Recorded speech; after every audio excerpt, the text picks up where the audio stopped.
আজকে শেরপুরে যা ঘটছে আসেন এটা নিয়ে কিছু নিরপেক্ষ সাইড থেকে কিছু আলোচনা করি।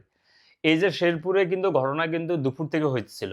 জামাত গেছিল ওখানে নির্বাচনী প্রচারণা চালাইতে, বিএমপি আসে বাধা দিছে। এবং বিএমপি ওখানে একটা রোড ব্লক করে রাখছে যে ওই দিকে যাতে জামাতের লোকরা যাতে ওইদিকে যাতে না যেতে পারে। তখন এই জামাতের নেতার নেতৃত্বে অনেক জামাতের লোকজন ওখানে দাঁড়ানো ছিল। তারা বলছে যে না আমরা আসছি নির্বাচন প্রচারণা করতে, আমরা ওইদিকে যাব। এখন তাদের কথা হচ্ছে যে আমরা যদি ওদিকে আজকে যদি না যাই তাহলে আমরা যাইতেই পারবো না, ওরা আমাদেরকেও হয়তো ওদিকে যাইতে দিবে না। তারপর সেনাবাহিনীর পক্ষ থেকে দেখছেন আপনারা ভিডিওতে যে ওরা অ্যানাউন্স করতেছে যে আপনারা একটু ওয়েট করেন, আমরা রাস্তা ক্লিয়ার করতেছি, রাস্তা ক্লিয়ার করার পরে আপনারা যায়েন। তারপর সেনাবাহিনী রাস্তা ক্লিয়ার করতে ব্যর্থ হয়েছে, ওরা আসলেও বিএনপির লোকরা যায় না, ওরা আস্তে আস্তে আরো মানুষ জড়ো করিয়া ওখানে মানে লাঠি সোটা নিয়ে তারা রেডি আছিল।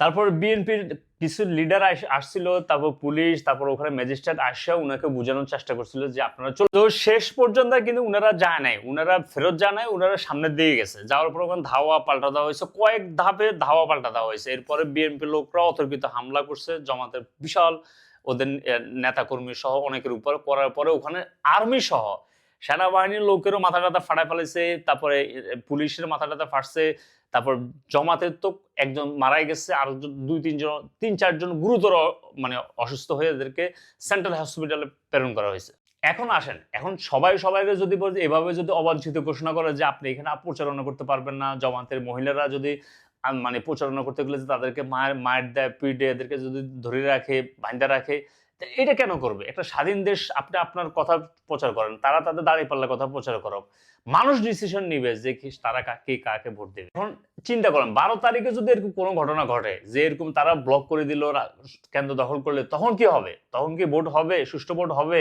এখন ফাইনালি আসেন, এই যে সিকিউরিটি ফোর্স আমাদের মিলিটারি, পুলিশ, বিডিআর, আর্মি, এরা নিজেরাই যদি আপনার ল অ্যান্ড অর্ডার যদি না আনতে পারে, যদি সিকিউরিটি যদি না মেনটেন করতে পারে, ভোটের দিন যদি আপনারা না পারেন, ভোটের আগে যদি এগুলো পরিবেশ যদি না রাখতে পারেন, তাহলে আপনার নির্বাচন কমিশনের সাথে বসেন, আপনার ইন্টারিমের সাথে বসেন, বসে বলেন যে আমরা সিকিউরিটি অ্যানালাইসিস করে দেখছি যে এখানে এগুলো মেনটেন করা সম্ভব না, মানুষ খুব রিস্কের মধ্যে আছে, তাহলে ওইভাবে ডিসিশন নেন। বাট এত লক্ষ লক্ষ মানুষদেরকে আপনার মানে 12 তারিখে নামাই দিবেন, এরপর এদেরকে সিকিউরিটি দিতে পারবেন, এগুলো দায়ভার কে নেবে?